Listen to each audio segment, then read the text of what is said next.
Good evening. You're listening to Quiet Sleep Cat, a calm place for slow stories and gentle rest.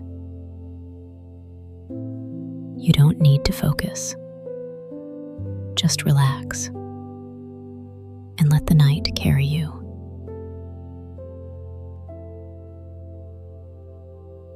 The bakery is almost closed when May notices the parcel. At first, it is only one more shape on the counter. A small bundle, a folded cloth, a little square of brown paper tied with string. The day has already ended in Moonlight Town. The front sign has been turned inward. The last tray has been carried away from the window. The shelves hold only a few wrapped loaves for morning. Outside, the street is blue and quiet. Inside, the bakery still keeps the day's final warmth. Mrs. Imai moves slowly behind the counter. She wipes one corner of wood, then another. She folds a cloth in half, then in half again. She checks the cooling rack. She lowers the lamp near the back table until the light sits close to the surface, soft and golden. May is there only for a small reason. She has returned a basket from the library. Inside it are 2 clean cloths, a little bundle of dried chamomile, and a note from Miss Elin thanking Mrs. Imai for yesterday's rolls. It is the sort of errand that should have taken no more than a minute. But in Moonlight Town, a warm room often keeps people a little longer. May stays to help. She does not need to be asked. She stacks the empty trays. She gathers the small paper bags. She carries the basket to the back shelf. The work is simple, the kind that gives the hands something gentle to do while the mind grows quiet. Breathe in and out. The bakery sounds different after closing. During the day, it is full of soft greetings, paper rustling, bread being lifted, coins placed on the counter, and doors opening in little bursts of light. After closing, the same room becomes deeper. The oven settles. The wood cools. The jars stop catching the light. Even the bread seems to sleep more heavily beneath linen.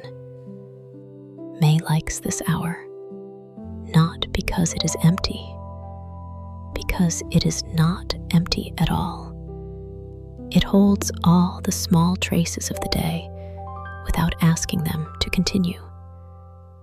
A crumb near the board, a ribbon on the scale, a faint circle where a warm kettle had stood, the quiet after use, the peace after usefulness. That is when her eyes return to the parcel. It sits near the far side of the counter, close to the tea tins. It is not large. It is wrapped carefully, but not beautifully. The cloth is plain. The string is tied twice. A small tag rests beneath the knot, turned downward so that May cannot read it from where she stands. She does not ask about it yet. The parcel does not seem to ask for attention. It simply remains there, still, warm-looking, unsent. Mrs. Imai notices May looking and follows her gaze. For a moment, she says nothing.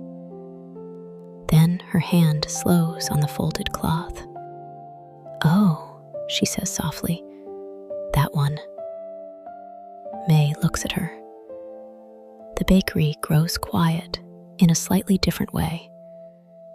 Not tense, not troubled, only attentive.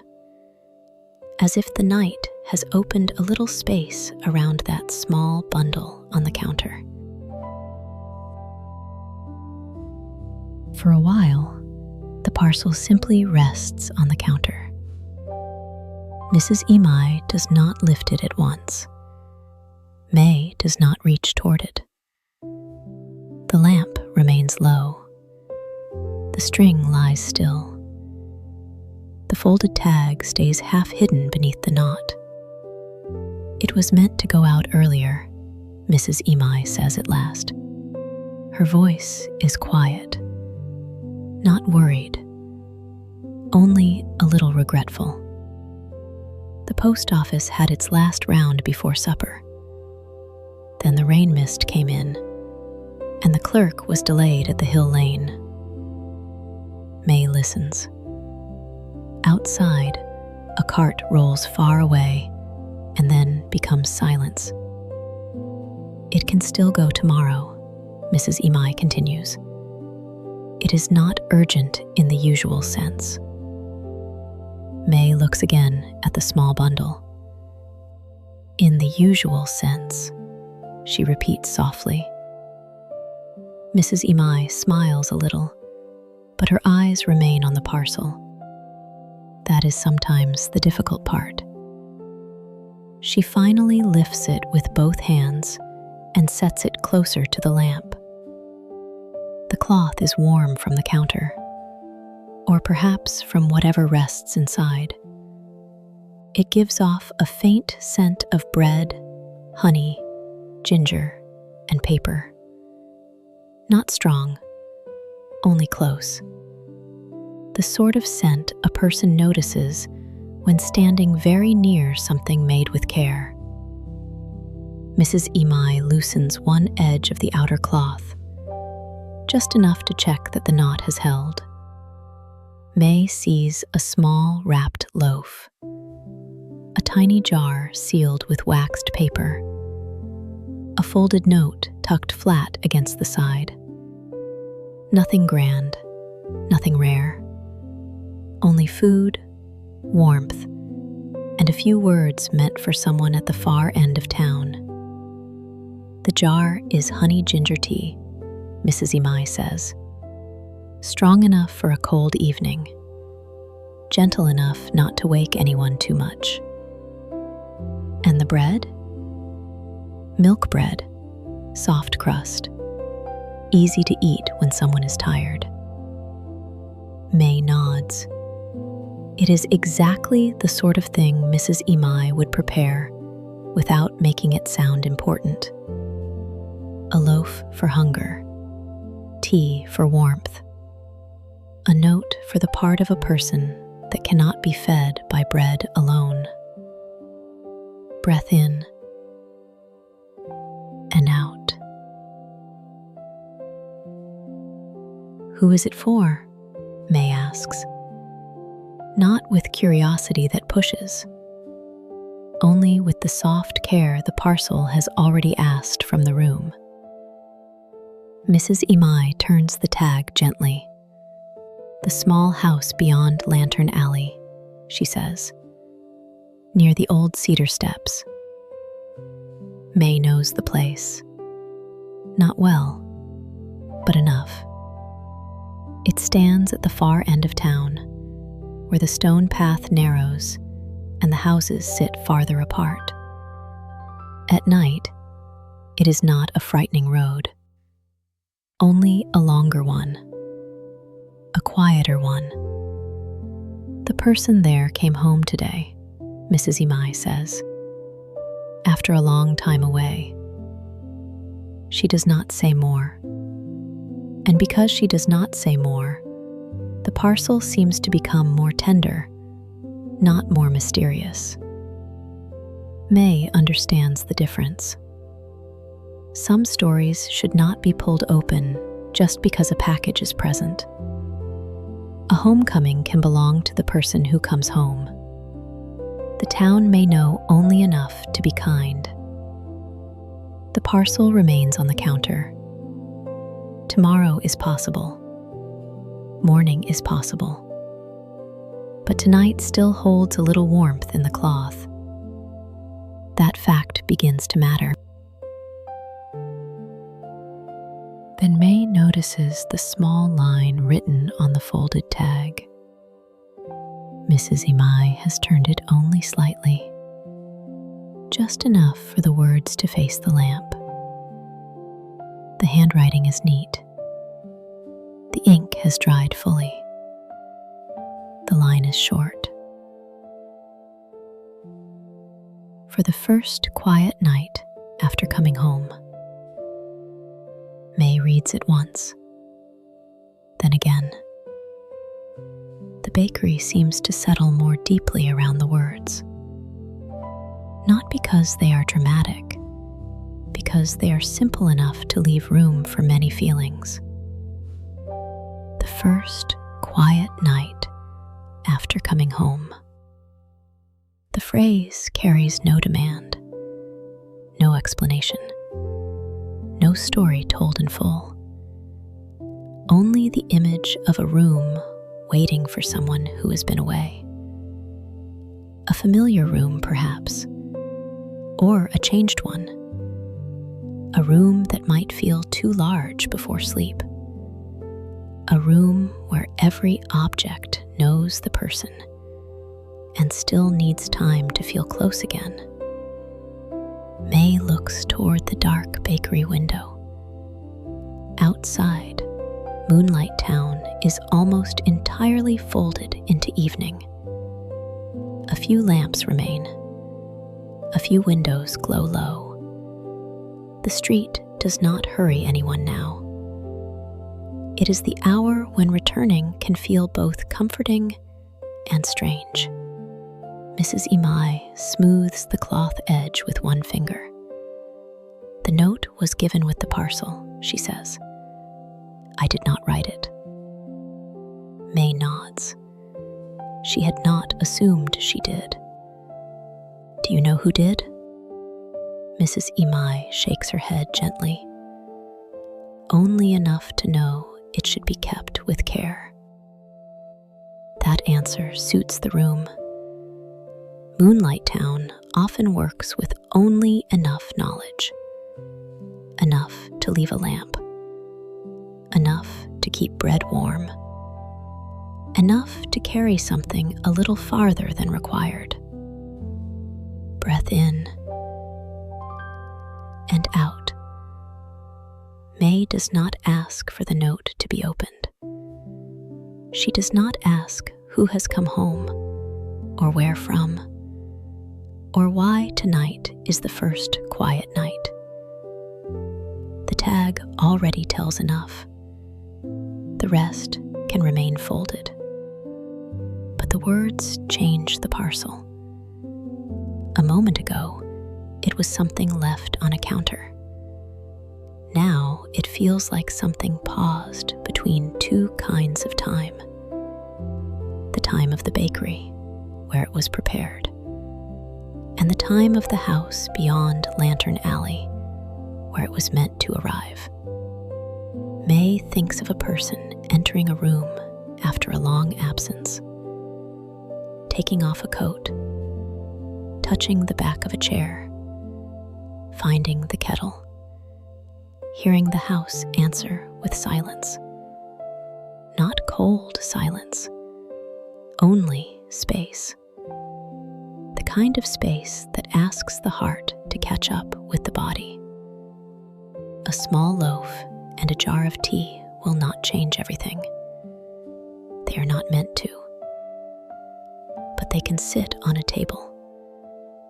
They can give the room one warm point. They can say, without asking too much, that someone in the town knew this first night might need softness. Mrs. Imai seems to be thinking something similar. Her gaze rests on the tag. Tomorrow would still be kind, she says, May looks at the parcel. Yes, but tonight would be kinder. Neither of them speaks after that. The sentence does not need answering yet. It only needs to remain in the room long enough to be felt. Mrs. Imai looks toward the dark window and says it can wait until morning. She says it gently, almost as if she is giving May permission not to feel responsible. The road is longer at this hour, she adds, and the parcel is not required tonight. May understands. Nothing terrible will happen if it waits. The bread will still be good. The tea can still be warmed. The note will still say what it says. Morning would be easier. Morning would be sensible. Morning would be enough. And yet the word enough does not settle properly this time. Usually, Moonlight Town loves enough. Enough light, enough warmth, enough time, enough quiet. But there are evenings when enough has another shape. Not more, not grander, only sooner. May looks at the parcel again. It is small enough to carry without trouble, warm enough to still feel like evening, carefully tied enough to survive the walk. The house beyond Lantern Alley is not near, but it is not unreachable. The bridge lamps will be lit. The main road will be quiet. The night is cold, but clear. It can wait, Mrs. Imai says again. May nods. Yes. For a few breaths, that seems to be the end of it. Mrs. Imai begins to move the parcel toward the shelf where morning orders rest. May watches the cloth leave the circle of lamplight. The tag turns away. The small line disappears. For the first quiet night after coming home, the words remain in May's mind even after she can no longer see them. They do not push. They do not plead. They only sit there with the same quiet patience as the parcel itself. Breath in and out. May thinks of all the things in Moonlight Town that have mattered because they arrived at the right time. A letter at last. A lantern by the path. A chair ready before morning could hurry someone. A small light left where a road felt too long. None of those things had been large, but each had become important by being placed when and where care was needed. Mrs. Imai sets the parcel on the shelf. Her hand rests there a moment. She is not asking May. She is not expecting anything. That, perhaps, is why May feels free to answer honestly. Maybe it does not have to wait, May says. Mrs. Imai turns back slowly. The bakery holds very still. May looks at the shelf, then toward the door. I was going to walk home anyway, she says. It is not the same direction, but it is only another road. Mrs. Imai studies her for a moment. Not to refuse, not to encourage too quickly, only to make sure the choice is gentle and true. It is a long walk for a small parcel, she says. May smiles softly. Then perhaps the parcel will be less alone. At that, Mrs. Imai's face changes. Not into surprise, into understanding. She takes the parcel back from the shelf and returns it to the lamplight. The tag turns upward again. The words are visible once more. Some kindnesses do not have to wait until morning. May does not say this aloud, but the thought is already there. Warm, quiet, ready to move. After that, the decision becomes something practical and gentle. No one makes it dramatic. No one calls it brave. Mrs. Imai only unties the outer string and reties it more firmly. May brings a clean cloth from the drawer. Together, they make the parcel ready for the road. The small loaf is wrapped first, then the jar, then the folded note.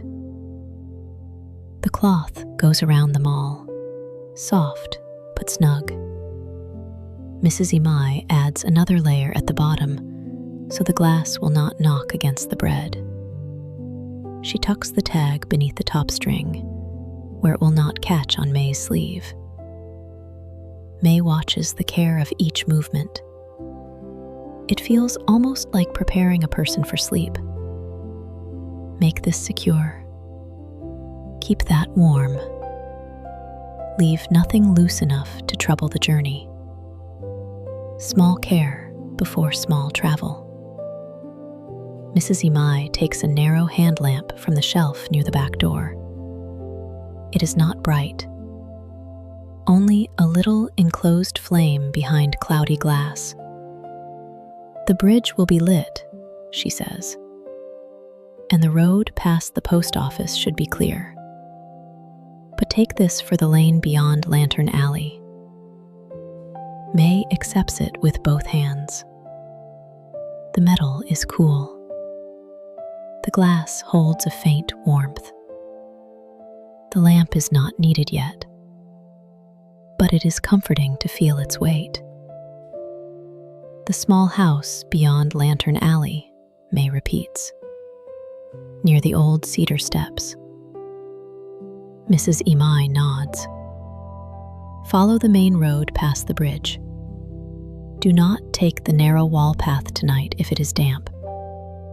The stones there grow slick after mist. This is not a warning, only guidance. Moonlight Town often gives guidance in this way. A softer road here, a lower branch there, a lamp to carry though the night is safe. Care made practical. Breath in and out. May wraps her scarf more closely around her neck. She slips her hands into her coat sleeves. Mrs. Imai places the parcel in her arms. It is light, lighter than May expected. Still, it has a presence, a warmth at the center, a reason for walking in a direction she had not planned. For a moment, they both look toward the door. Beyond it, the street waits. Not threatening, not bright, only blue, still, and long enough to make the errand real. If the house is already asleep, Mrs. Imai says, leave it by the covered step. There is a little wooden bench beside the door. It will be safe there until morning. May nods.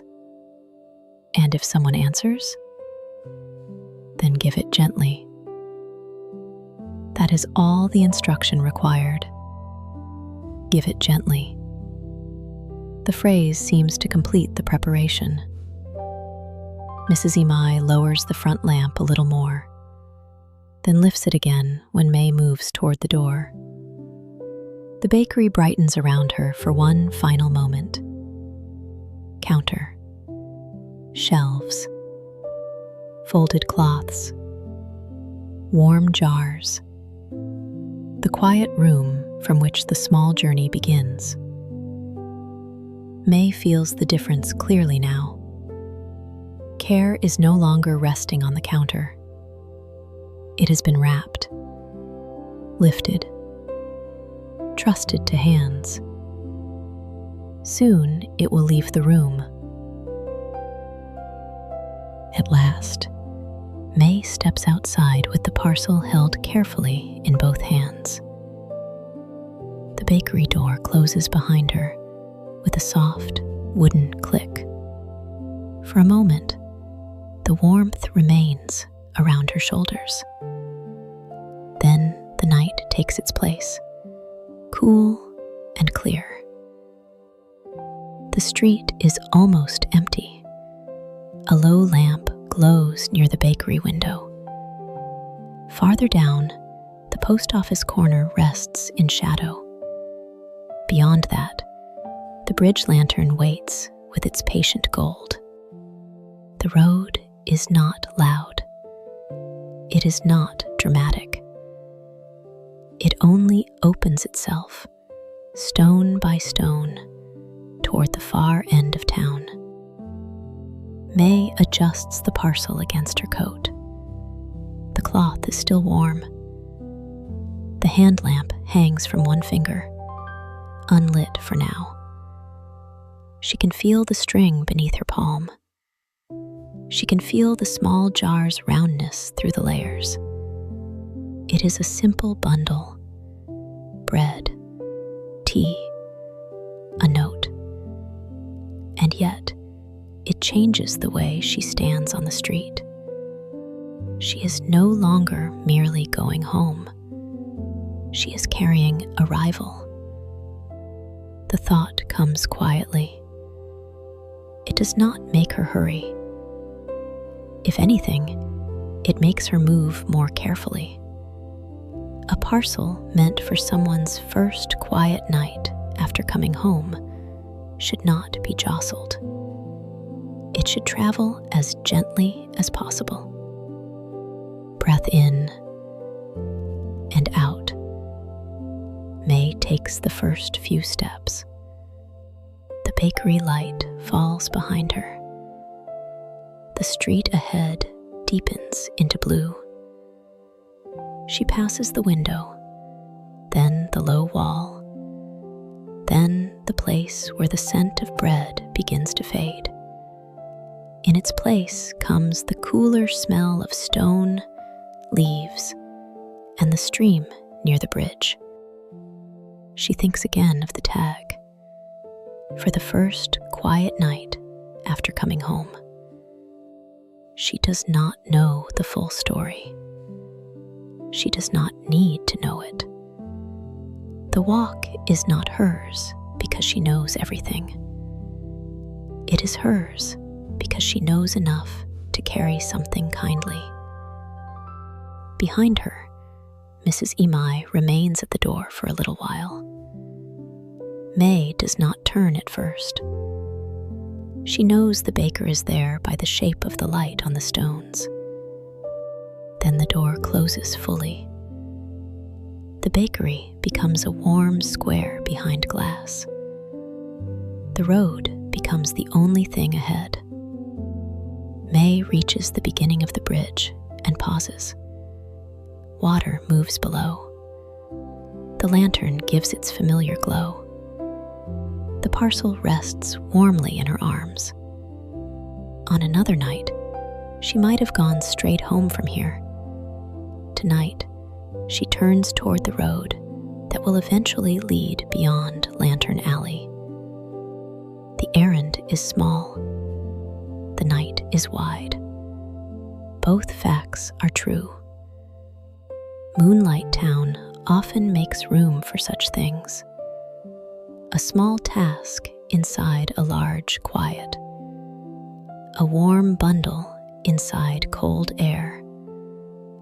One person walking a little farther than planned because care, once lifted, has a direction. She takes another step, then another. The bridge receives her footsteps and lets them pass. The parcel is small, but now it is on its way. Tonight, care does not stay on the counter. it steps softly into the road. Good night, and sleep well.